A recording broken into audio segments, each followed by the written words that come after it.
এদিকে আজ সন্ধ্যায় হঠাৎ করে পতনের ঘন্টা বেজে উঠল বিএনপি সরকারের। শেখ হাসিনার মতনই শিক্ষার্থীদের হাতে পতন হতে যাচ্ছে তারেক রহমানের। শিক্ষামন্ত্রীর পদত্যাগের দাবিতে আজও উত্তাল ঢাকা সহ সারা বাংলাদেশ। আগের রূপে ফিরছে পুলিশ, চালাচ্ছে একের পর এক গুলি, শিক্ষার্থীদের উপর চালাচ্ছে লাঠিসোঁটা। 2 ঘন্টার মধ্যে পদত্যাগ না করলে সংসদ ভবন ঘেরাও করবে, কঠোর আলটিমেটাম দিচ্ছে ছাত্র জনতা। তাহলে দেশের রাজনীতিতে কি হতে যাচ্ছে জানতে পুরো ভিডিওটি শেষ পর্যন্ত দেখতে থাকুন।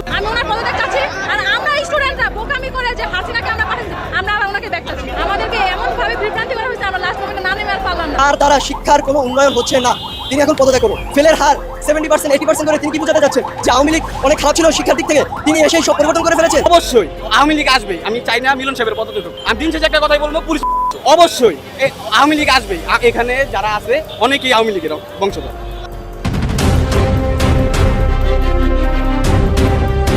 জননেত্রী শেখ হাসিনা বেনাপোল হয়ে ঢাকায় ঢুকবেন ভায়া যশোর, খুলনা, নড়াইল, ফরিদপুর, শরীয়তপুর, মুন্সিগঞ্জ। এই অঞ্চলের মানুষজনদের বলছি, প্রস্তুত থাকুন। শিক্ষামন্ত্রীর পদত্যাগ হবে যেভাবে ছাত্ররা আন্দোলন করা শুরু করেছে। আজ এসএসসি পরীক্ষা শেষে তারা ঢাকার উদ্দেশ্যে লং মার্চের আহ্বান জানিয়েছে এবং শিক্ষা মন্ত্রণালয় তারা ঘেরাও করবে। শিক্ষামন্ত্রীর পতন হওয়া না পর্যন্ত তারা ওইখানেই দাঁড়িয়ে থাকবে। রোদ বৃষ্টি তাদেরকে থামাতে পারবে না। ছাত্রছাত্রীরা এমন ভাবে তেড়ে আসছে যেন শিক্ষামন্ত্রীর পতন আজই হবে। সরকার যদি সেই শিক্ষামন্ত্রীর পদত্যাগ না মানে তাহলে সরকারের পতনের ডাকও তারা দিতে পারে। ইতিমধ্যে 2-1 কিন্তু দিয়েছে, একটু শুনেন। মানে ছোট ছোট বাচ্চাগুলো দেখেছে শেখ হাসিনার পতন কিভাবে ঘটানো হয়েছে। জেলে যে সময় ধরে লইছিল ওই পুলিশ জানি আবার বারবার থাকি। এবার পুলিশ নেবে, এবার আমরা জ্বরে ধরে লই যাব। এত বছর পর ক্ষমতায় যদি টিকে থাকবেই, কলম ধরছি তো অস্ত্র ধরতে সময় লাগবে না।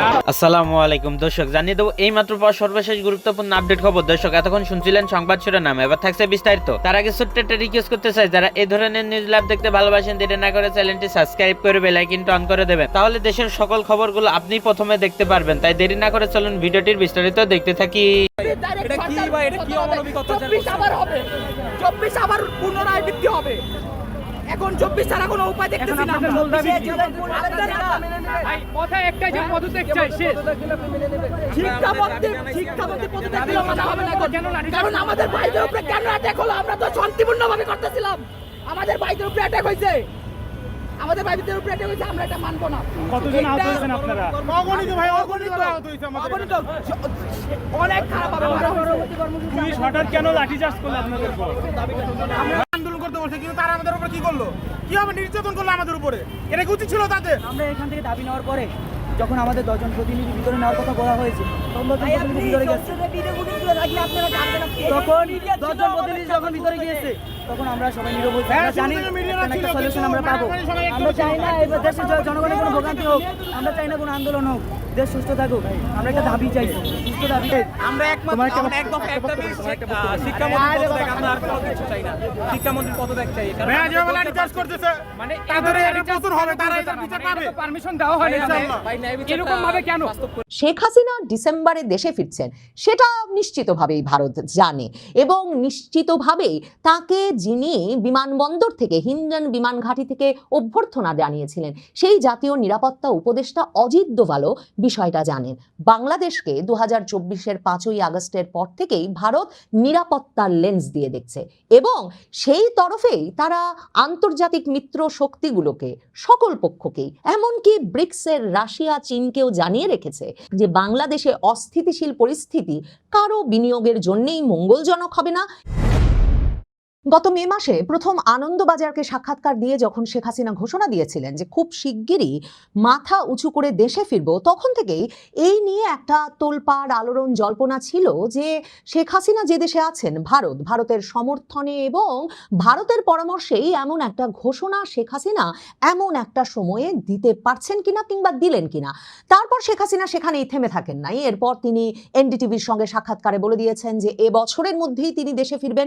এর মধ্যে বাংলাদেশ সহ ভারতের গণমাধ্যমে খবর প্রকাশিত হয়েছে যে আওয়ামী লীগের নেতাদেরকেও তার নির্দেশনা দেওয়া হয়ে গেছে যে তারা যাতে দলকে সেভাবে প্রস্তুত করে যাতে তিনি খুব শিগগিরই 6 মাসের মধ্যে দেশে ফিরলে দল যাতে সেখানে তাকে যথাযথভাবে স্বাগত জানাতে প্রস্তুত থাকে।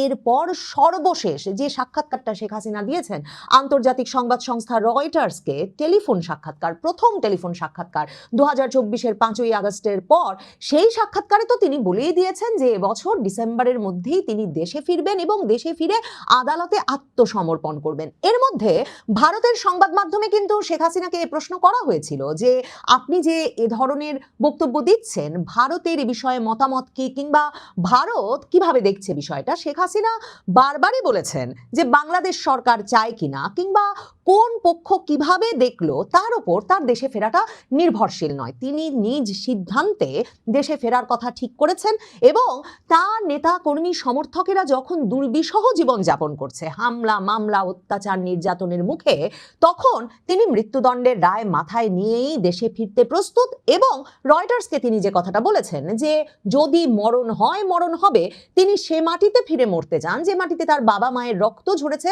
তার বাবা মায়ের কবর আছে। এবং তিনি এটাও বলেছেন যে আদালতে তিনি শুধু আত্মসমর্পণ করবেন তাই নয়, তিনি আওয়ামী লীগের আরও যেসব নেতারা বিশ্বের বিভিন্ন দেশে আটকা পড়ে আছেন, নির্বাসনে আছেন, তাদেরকে সহ গিয়েই তিনি আদালতে আত্মসমর্পণ করতে চান। এমনকি তিনি মনে করিয়েছেন যে আওয়ামী লীগের অগণিত নেতা কর্মী সমর্থকদের বিরুদ্ধে এমন সব মামলা আছে যে তারাও কেউ বাড়িতে বাস করতে পারছেন না, এলাকায় থাকতে পারছেন না, আত্মগোপনে থাকতে হচ্ছে। শেখ হাসিনা সকলকেই বলেছেন যে তোমরাও আসো একদিন, আমরা সকলে মিলে আদালতে আত্মসমর্পণ করি। মানে শেখ হাসিনা ফিরছেন, শুধু ফিরছেন এ ঘোষণা দিয়েছেন তাই নয়, তিনি ঠিক কি পরিকল্পনা নিয়ে ফিরছেন, গিয়ে তার রাজনৈতিক কর্মসূচিটা কি সেটাও স্পষ্ট করে দিয়েছেন এবং সেই রাজনৈতিক কর্মসূচি বাস্তবায়নের দলকে প্রস্তুত হতে বলেছেন। শুধু তাই নয়, দেশে বিদেশে নেতাদের একত্র করে দেশে ফেরার বিষয়, একটা শোডাউনের বিষয়ে যে তাদের এক রকমের প্রস্তুতি নেওয়া হয়েছে, তালিকা প্রস্তুত হয়েছে, এক রকমের ঐকমত্য হয়েছে, সেগুলো স্পষ্ট করে দিয়েছেন আন্তর্জাতিক সংবাদ মাধ্যমে। এবং এই যে প্রকাশ্য সাক্ষাৎকারগুলো একেবারে ডেডলাইন দিয়ে, তখন বারবারই প্রশ্ন আসছিল যে তার যে স্বাগতিক দেশ, তিনি যেই দেশের আতিথ্যে আছেন, সেই দেশ এই বিষয়টা কিভাবে দেখছে। ভারতই কি তাহলে তাকে এমন একটা পরামর্শ, এমন একটা সমর্থন জানিয়েছে যে ডিসেম্বরের মধ্যে তার দেশে ফেরার পথ পরিষ্কার হবে?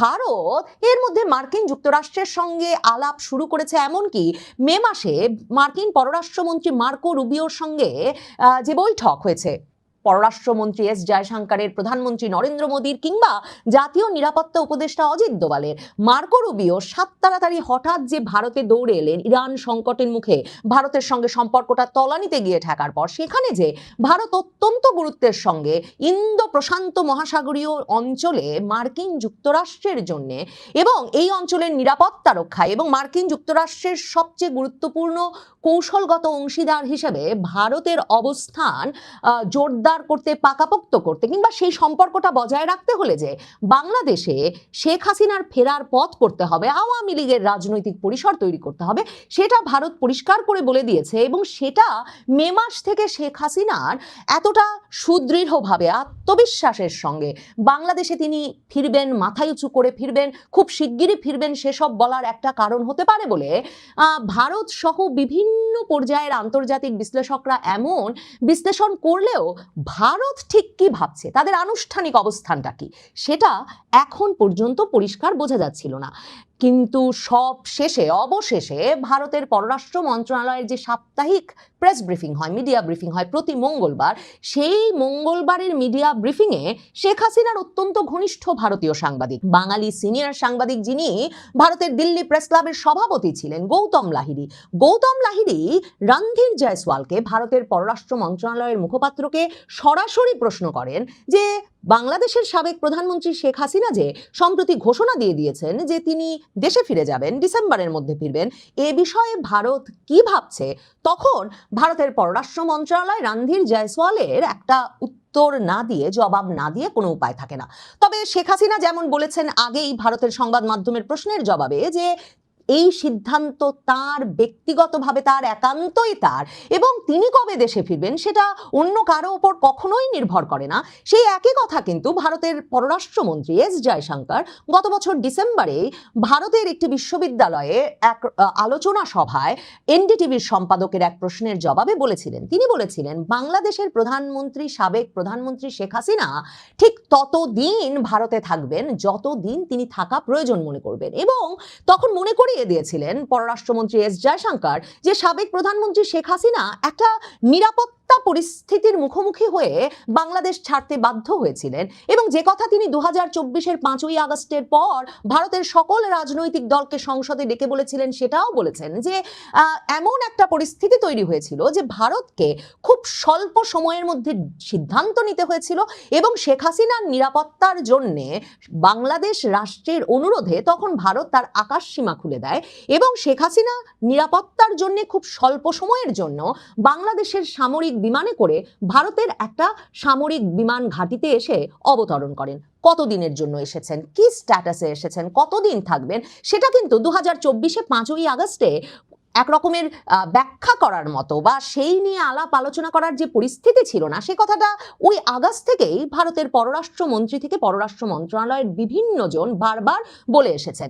ঠিক সেই জায়গাটিতেই এ দফায় যখন রণধীর জয়সওয়ালকে প্রশ্ন করা হয়েছে যে শেখ হাসিনা দেশে ফিরে যেতে চান, সে বিষয়ে ভারত কি ভাবছে, তখন রণধীর জয়সওয়াল এক রকমের ভীষণ আনুষ্ঠানিক যে উত্তর ভারত 2024-এর সেপ্টেম্বরে প্রথম যখন ইউনূস সরকার হঠাৎ বলে বসলো শেখ হাসিনাকে ভারতের প্রত্যর্পণ করতে হবে, তখন থেকেই যেই উত্তরটা ভারত সরকার, ভারতের পররাষ্ট্র মন্ত্রণালয়, ভারতের পররাষ্ট্র মন্ত্রণালয়ের মুখপাত্র রণধীর জয়সওয়াল দিয়ে আসেন, তিনি সেই উত্তরটাই দিয়েছেন। তিনি বলেছেন প্রত্যর্পণ একটা আইনি বিষয় এবং প্রত্যর্পণ ইস্যুতে যে কোনো সমাধান আইনগতভাবেই হতে হবে। ভারতের জন্য শেখ হাসিনা কোনো বন্দী নন যে তিনি তাকে প্রত্যর্পণ করা হবে। শেখ হাসিনাকে ভারত পেয়েছে প্রধানমন্ত্রী মর্যাদায় এবং ভারত পেয়েছে সামরিক বিমানে করে তিনি নিরাপত্তার জন্য ভারতে এসে অবতরণ করেছেন সেই পরিস্থিতিতে। এবং বারবারই ভারতীয় সংবাদ মাধ্যম, সাংবাদিকরা জানতে পেরেছে যে শেখ হাসিনা ভারতের অতিথি হিসেবেই যেমন এসেছিলেন 2024-এর 5ই আগস্টে, এখনো তিনি সেই স্ট্যাটাসেই আছেন। তিনি কোনো রাজনৈতিক আশ্রয় নাই, তার পাসপোর্ট ভিসার স্ট্যাটাস কোনো বদলে যায় নাই এবং শেখ হাসিনা একজন সরকার প্রধান বা রাষ্ট্রপ্রধানের মর্যাদাতেই অতিথি মর্যাদায় আছেন ভারতে। এবং ভারতের সকল রাজনৈতিক দলের মধ্যে একটা ঐকমত্য 2024-এর আগস্টেই হয়েছিল যে শেখ হাসিনা তার যতদিন প্রয়োজন, তিনি যতদিন চাইবেন ততদিন পর্যন্ত অতিথি মর্যাদাতেই ভারতে থাকতে পারবেন। কাজেই শেখ হাসিনা যে বলছেন এই সিদ্ধান্ত একান্ত তার, তিনি দেশে ফিরবেন 2026-এর ডিসেম্বরের মধ্যে, মানে এবছর ডিসেম্বরের মধ্যে,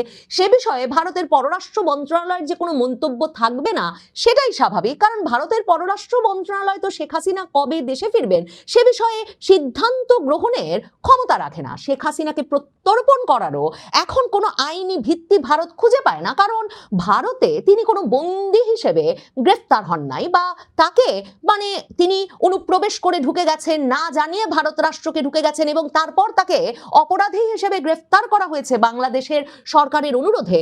শেখ হাসিনার স্ট্যাটাসটা 2024-এর 5ই আগস্ট থেকে এখন পর্যন্ত এমন নয় এবং এমন ভাববার কোনো আইনি ভিত্তি ভারত খুঁজে পায় না। তবে এই যে রণধীর জয়সওয়ালের এই উক্তি, তাতে পরিষ্কার, সর্বশেষ তিনি যে মন্তব্য করলেন যে এটা আইনগতভাবে মীমাংসা হতে হবে, তাতে পরিষ্কার যে এতদিন ধরে ভারত যেমন এ প্রসঙ্গে বাংলাদেশের সঙ্গে কোনো আলাপে রাজি হয় নাই, মানে এমনকি এই যে খলিলুর রহমান বাংলাদেশের পররাষ্ট্রমন্ত্রী ঘুরে এলেন ভারতে এবং এস জয়শঙ্কর, অজিত দোভালের সঙ্গে বৈঠক করে এলেন, সেখানেও যেমন তিনি শেখ হাসিনার প্রত্যর্পণ প্রসঙ্গ তুলতে পারেন নাই বা কোনো বিশেষ আশ্বাস নিয়ে আসতে পারেন নাই, বাংলাদেশের সঙ্গে এই প্রসঙ্গে আলাপ করতে কোনোভাবেই প্রস্তুত নয় ভারত। কারণ ভারত জানে আইনগতভাবেও, আন্তর্জাতিক আইন মাথায় রাখলেও ভারতের পক্ষে শেখ হাসিনাকে প্রত্যর্পণ করা সম্ভব না, কারণ একদিকে তার উপর মৃত্যুদণ্ডের রায় ঝুলছে আর অন্যদিকে এই আন্তর্জাতিক অপরাধ ট্রাইব্যুনালকে, যাকে এমনকি ব্রিটেনের শীর্ষস্থানীয় আইনজীবীরা রাজনৈতিক পক্ষপাতদুষ্ট একচোখা বলছেন, যেই আদালতের রায়ের বিষয়ে প্রশ্ন তুলেছে হিউম্যান রাইটস ওয়াচ, অ্যামনেস্টি ইন্টারন্যাশনালের মতো প্রতিষ্ঠানগুলো, সেই রায়ের ভিত্তিতে ভারতের পক্ষে শেখ হাসিনাকে, যাকে আরেক রাষ্ট্র, প্রতিবেশী রাষ্ট্র অতিথি হিসেবে তাদের কাছে পাঠিয়েছিল, তাকে প্রত্যর্পণ করা সম্ভব নয়। শেখ হাসিনা ডিসেম্বরে দেশে ফিরছেন সেটা নিশ্চিতভাবেই ভারত জানে এবং নিশ্চিতভাবেই তাকে যিনি বিমানবন্দর থেকে, হিন্ডন বিমান ঘাঁটি থেকে অভ্যর্থনা জানিয়েছিলেন, সেই জাতীয় নিরাপত্তা উপদেষ্টা অজিত দোভালও বিষয়টা জানেন। বাংলাদেশকে 2024-এর 5ই আগস্টের পর থেকেই ভারত নিরাপত্তার লেন্স দিয়ে দেখছে এবং সেই তরফেই তারা আন্তর্জাতিক মিত্র শক্তিগুলোকে, সকল পক্ষকেই, এমনকি ব্রিক্সের রাশিয়া, চীনকেও জানিয়ে রেখেছে যে বাংলাদেশে অস্থিতিশীল পরিস্থিতি কারো বিনিয়োগের জন্যই মঙ্গলজনক হবে না এবং বাংলাদেশে কোটি কোটি মানুষের সংগঠন আওয়ামী লীগের রাজনৈতিক কার্যক্রম নিষিদ্ধ করে রাখলে, আওয়ামী লীগের নেতা কর্মী সমর্থকদের ওপর লাগাতার হামলা মামলা বন্ধ না করলে এবং চরমপন্থী ইসলামী গোষ্ঠীগুলোর যে জোর জবরদস্তি দেশটাতে চলছে সেটা থামানো না গেলে কিছুতেই বাংলাদেশ বিনিয়োগের জন্য কিংবা ভবিষ্যৎ কোনো পরিকল্পনার জন্য কোনো দেশেরই, মার্কিন যুক্তরাষ্ট্র, জাপান, চীন, রাশিয়া, যে দেশই সেটি হোক না কেন, মঙ্গলজনক হবে। প্রিয় দেশবাসী, আপনারা যারা ভিডিওটি শুরু থেকে শেষ পর্যন্ত দেখেছেন আপনাদেরকে অসংখ্য ধন্যবাদ। যদি ভিডিওটি ভালো লেগে থাকে একটা লাইক, কমেন্ট এবং শেয়ার করে দেবেন। তাহলে সুস্থ থাকবেন, ভালো থাকবেন। দেখা হবে পরবর্তী ভিডিও। আসসালামু আলাইকুম।